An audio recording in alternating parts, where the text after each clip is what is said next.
Right. Good afternoon, everybody.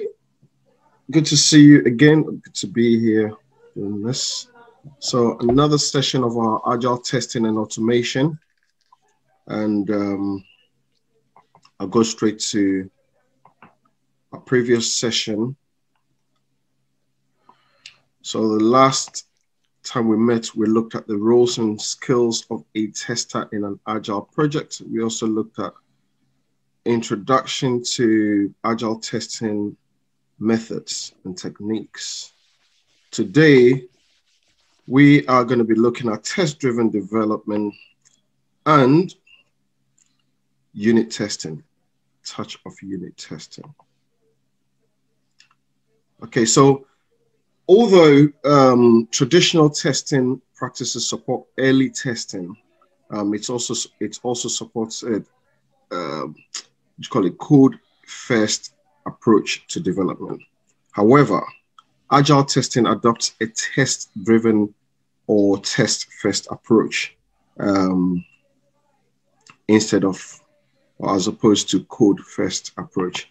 So we looked at this slide a few weeks ago, and you can see from this that the traditional did code first and then test later. You can see the code is implemented first and then testing was done later in traditional testing.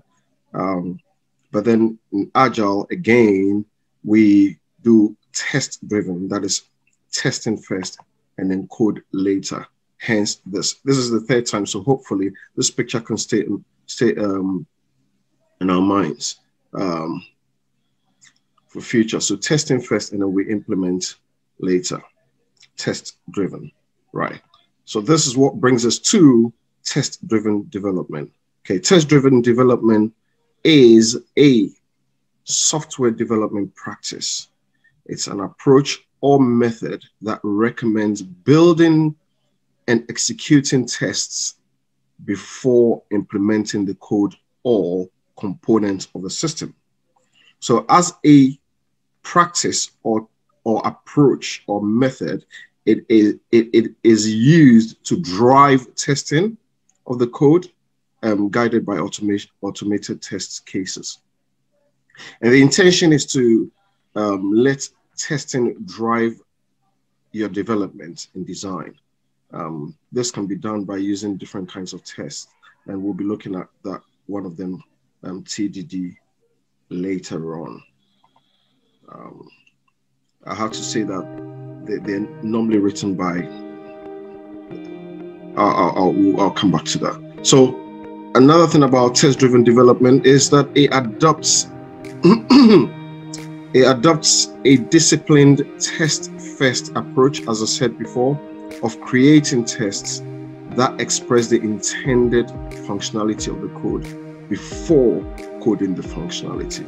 Now, I like to repeat myself because it just helps us. Repetition is a good thing. So pardon me if you hear me going back to the same thing or repeating the same thing, it helps. It's an intentional thing. So to put this into perspective, I'm going to walk us through the activities flow diagram of the TDD, just to put things into perspective. You will see here from the top left that first a programmer will write the test and then run the test. So the initial writing, remember, no code has been written yet, okay? So I said earlier on that TDD is all about testing first before code later. So first the developer will write the test and then he'll run the test and then check whether the test is failed. So if you just follow the arrow, check whether the test is failed or not. If it hasn't failed, he'll go back to the start of writing the test again. The reason he'll go back is the intention at the start is to write a test without code, right? If you execute or you run a test without code, obviously it's going to fail because there's nothing there are set, or there's no expectation, there's no requirement. So the test fails.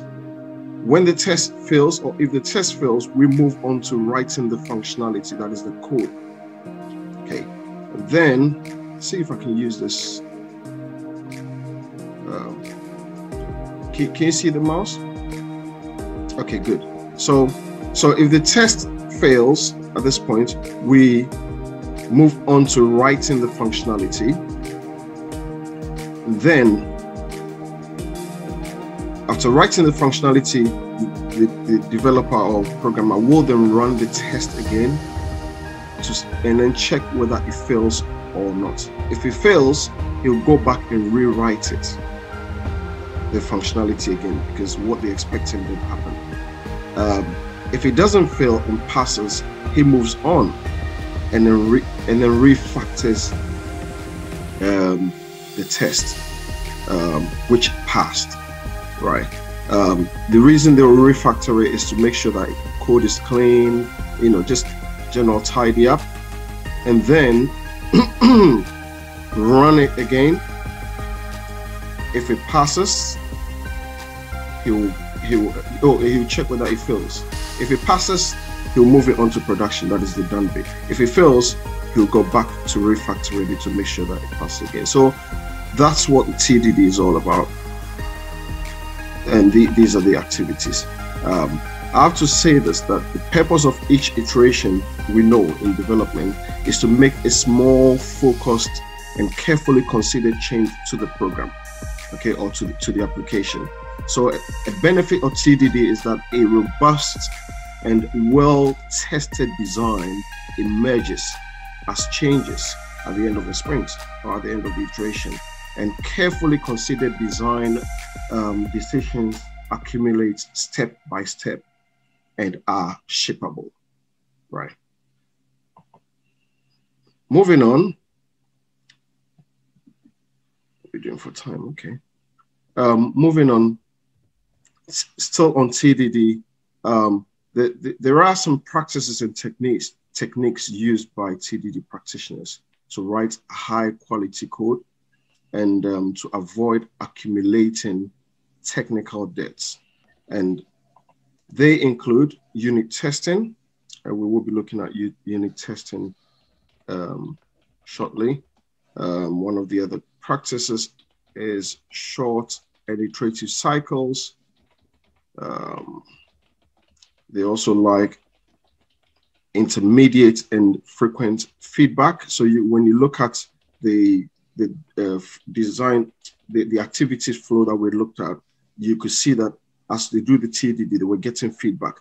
Is it passed? If it's passed, yes, let's move on and do something. If it fails, let's do that. So TDD requires that testing is bringing back quick feedback, which is quite important in Agile. Effective use of tooling, source control, and continuous integration. So again, there's continuous integration here. These practices are come into play when you're doing TDD. And then there's this use of tools as well. And then one of the other common practices is its guided application and programming principles and design patterns. Okay. Unit testing, I mentioned that we will be looking at unit testing. It's one of the testing practices. What is, because you can't talk about TDD, test-driven development, and not look at unit testing. I mentioned that it requires using of tools, etc. It is a test in itself. So what is unit testing? Unit testing is a test. It's a type of software testing where individual units or components of a software are tested. So it simply is testing individual small units as opposed to looking at the whole system or bigger parts of the system. It is testing individual small units or components or behavior of a system.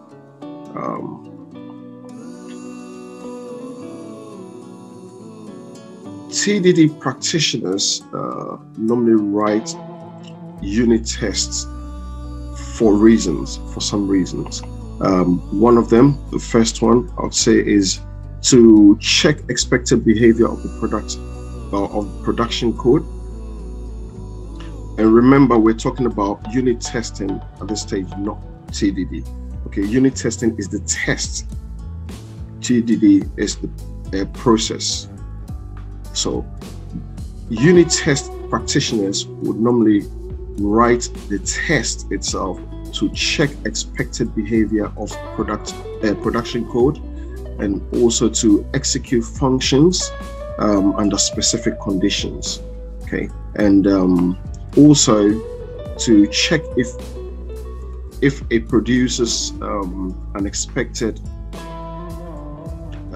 result or expected results. Another reason unit tests are written is to assess changes in the system, in the state of the system. And unit tests are usually, or no, not usually, they're always automated. Okay, this is where automation testing comes in, and which we will be looking at later on. An example of unit test, I'll give us a few examples here. Assertion, or to assert that a calculation returns an expected result. So if you have a calculator, you may want to test it, just the calculation. And I have to say this, that I've said a few times that unit testing is just a small unit. And it's done very early. Instead of waiting for acceptance testing to be done, or user acceptance testing to be done later on. Remember, I said TDD drives, the development itself. Okay, so if programmers or developers do this at early stages, if they are asserting that the calculation, for instance, returns an expected result, it means that there will be less work for testers later on. It means there will be less work for UAT people. Another example I mentioned here is assertion that a function modifies the state of the system in a particular way. So let's just say the submit button. You want to make sure that unit testing will probably check, or developer will check that it is got the right color code, or is it enabled, disabled, that sort of thing. So that tiny part of the code is tested. And another one is assertion that a function calls another function in a specific way. So again, we're testing a very small unit of the entire system or code. Another example I've got here is assertion that, this is a typical scenario, asserting that a radio button defaults to like read only or is disabled. And then my last one that I've got here today is a very short one. The last one that I've got here is that unit testing could, an example is that assertion, a unit test could assert that a checkbox is enabled by default.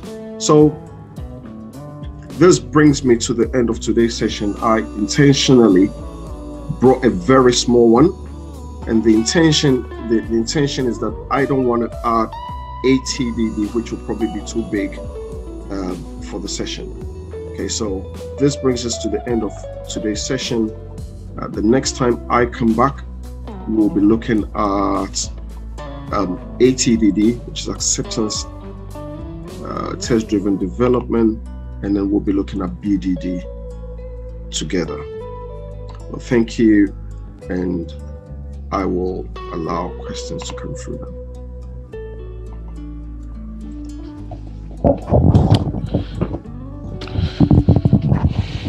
Thank you, Eric, for the session today.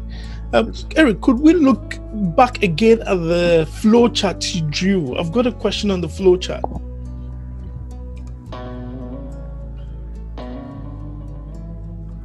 So for this particular steps in building quality into the system, yes, is it automated or are they done manually?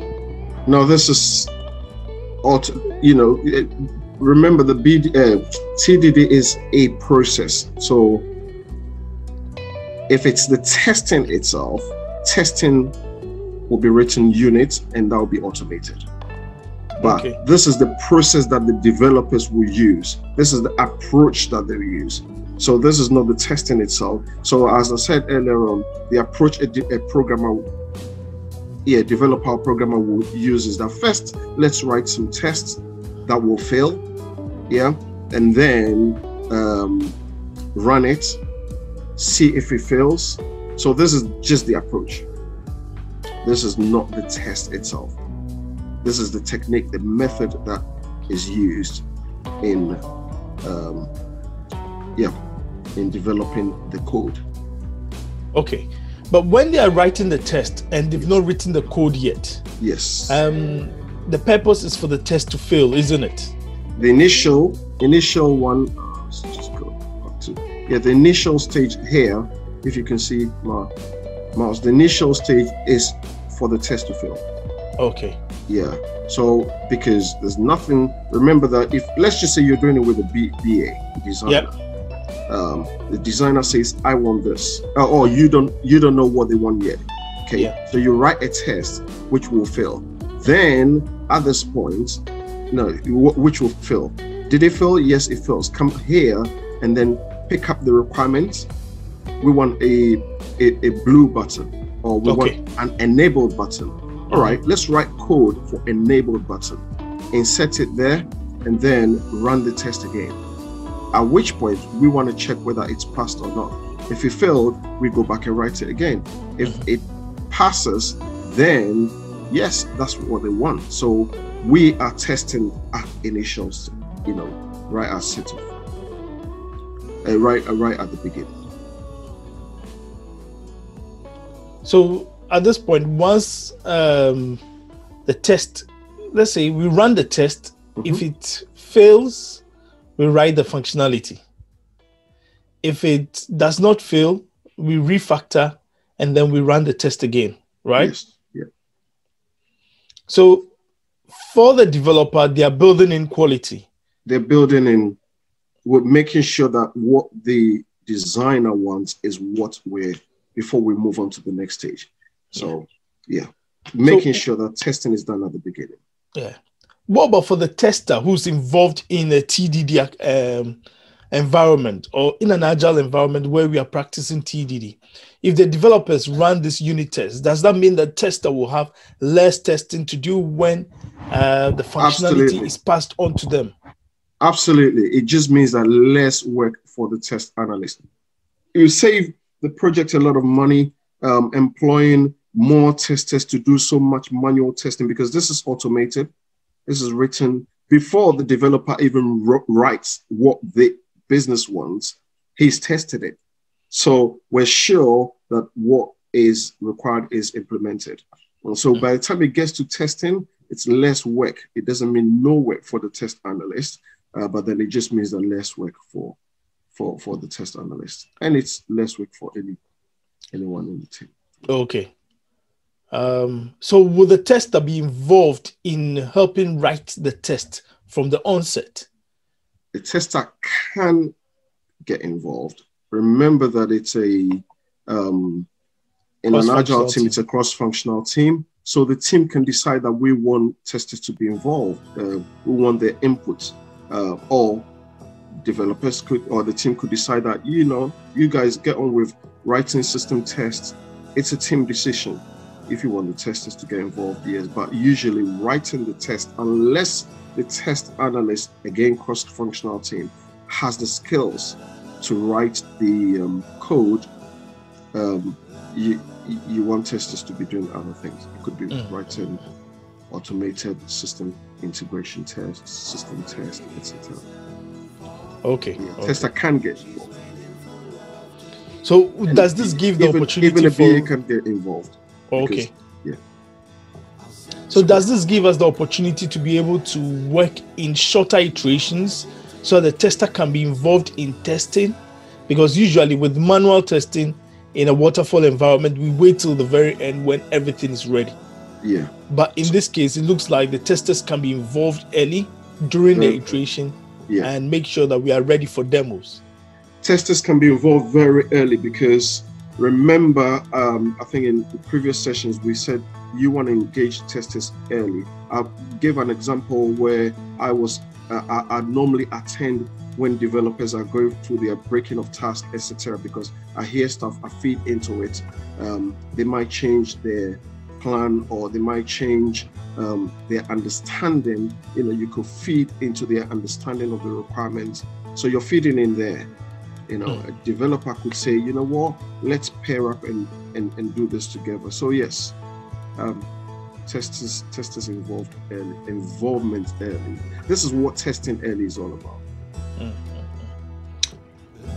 All right. I'm quite yeah. It's not just about test, it's about testing early. Okay. Yeah. Sorry, you're quite interested. This is an area that I'm quite interested in because of DevOps. And in a DevOps environment, we want to build a stack where testing is part of the entire process. Whether we use test-driven development, behavior-driven development, they are areas of importance to most organizations. So thank you so much for clarifying and I want to stress again. Development. Yeah, sorry for interrupting. I want to stress again that remember that at this stage it is unit testing. So we're looking at very small units of the software as opposed to bigger components of the software. Okay. Has anyone got any other questions for Eric? Sorry, I have a question. Is this done within every sprint, or is this done as and when there's a functionality ready to be tested? So within every sprint, there will usually be, a backlog that you're working with. So anytime you pick a user story, for instance, or any piece of feature or anything that needs to be coded, you want to write the test first and then write the code. Do I make sense there? Yeah. So it's done in the sprint? I'll say in every sprint. I mean, yes. As long as if you're gonna write code, then you want to write the unit test first. And this will supposedly be done by not necessarily testers, but could be done by the developers as well? This is usually a dev task. Okay. Usually the programmers do this, unless you've got a test analyst who has the skills. Anyone with the skills in an agile team could be doing anything because of the cross-functional nature of agile teams. Great. Thanks, Eric.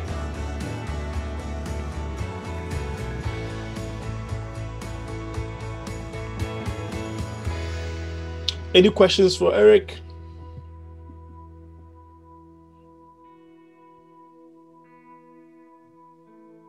Quiet house. So because it's Monday.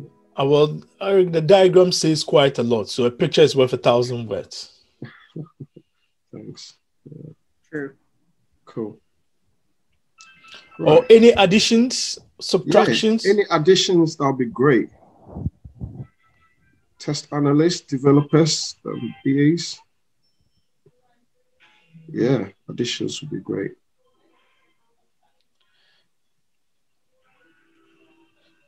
So, Eric, just an addition. I realize if the team focuses on a test-driven development using unit testing, it gives us an opportunity to run, let's say, more exploratory testing, more security testing, more all of the other testing practices can be done instead of in a manual testing environment. We don't even finish with the manual testing to run other forms of testing to make the system stable.